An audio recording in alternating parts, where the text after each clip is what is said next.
Right, Steve, are we off to Mam Tor then? To where? Mam Tor, the highest peak in the Peak District. So, come on, get some life about Come on then, you. let's go. No, but just before you do, I just want to introduce you to some specific. Sit down. Some specific information about Mam Tor itself. It is the highest peak, standing at 1,600 feet above sea level, accessible by either Winnet's Pass or the path that you saw yesterday around sort of Kinder Scout. Now, if I show you that scene there, what does that say to you? Hang on. It's a waste of fucking time. Honestly, it's there Which to one? be learned Which one? from. Which Put your phone which up. one Forget again? it. Which one? Forget it. No, come here. Which one? Which Forget one? it. No. Don't be an arse. Come here. Which one? It's quite a look. All you really need to do now is say everything in a French accent very loudly. Yeah. No, it's a popular look. Why do you look so tight? Well, like everything tight. Well,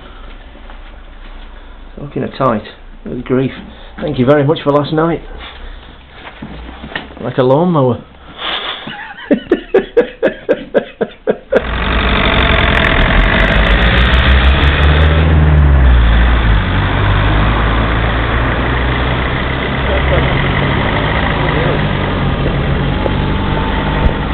The idea is that we continue on this road, and rather than actually following the road through the valley there, we're going to climb up this side, and then it's about 7 mile round this stretch here, Round there? Yeah. I thought we were going up and coming back down. No, mate, we're not the Grand Old Duke of York. The idea is that you're taking a bit of scenery, for Christ's sake. Climb to the top, it's about 7 miles, drop back down into the valley, we'll be back down for Lake London. There's nothing around there to see. What do you mean there's nothing down there? There's everything down there to see. Yeah, we're down here, there is, we're not there. People come from miles around to witness this in all its glory. I'll put it you on a plate. Honestly. I think you could vault that wall.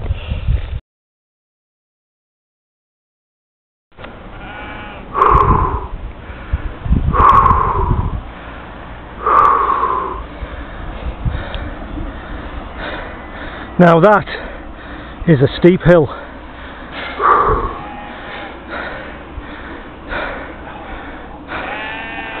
Dear me.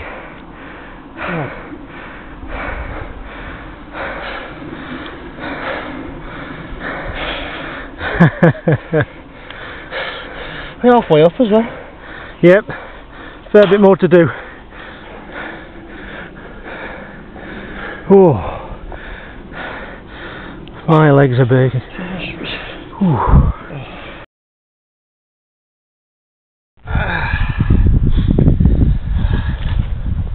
Utterly ridiculous, man.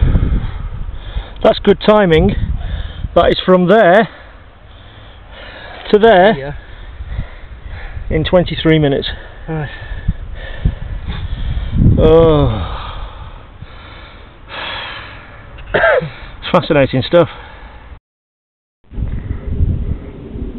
I always find once I've sort of walked a fair distance, or ran it even in such conditions, I always suffer a little bit from, well, it's hard to put it, a shortenage of a certain part of my appendage. Do you know what I mean?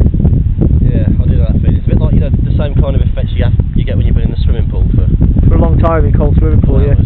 I mean, down there at the minute, mate, I promise you, it's like a sow's snout. Delightful thought. Yeah. Fascinating stuff. It's fascinating stuff.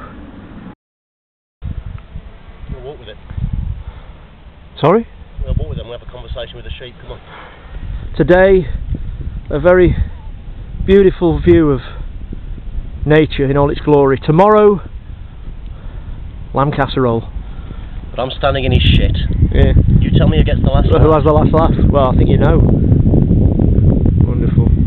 Yeah. You see that slight incline behind you there? I've told you about this already. Yeah, that's where we're going, mate. Yeah. When we get to the bottom, the foot of that thing. Yeah, you're going to pass out. Well, you'll have second thoughts for a start, I tell you. Well, we'll see how we go. Deceptively steep. It's deceptively difficult. Steve has just brought to our attention 2 sheep performing what can only be described as a blowjob. As oral sex. I can't believe you missed that. Look at that now. I mean, I know the female has sat down. Yeah, that says it all. It's true. I know a lot of women like that.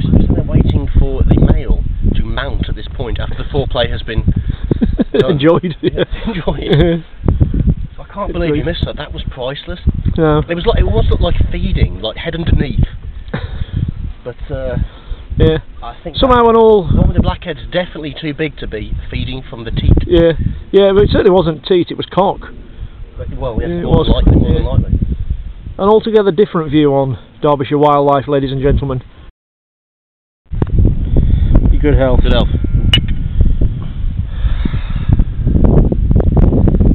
Truly, truly glorious. Quite an achievement when it's past Mam Tor, Loose Hill, all in one sitting. I think that merits a well-deserved beer. What a glorious day.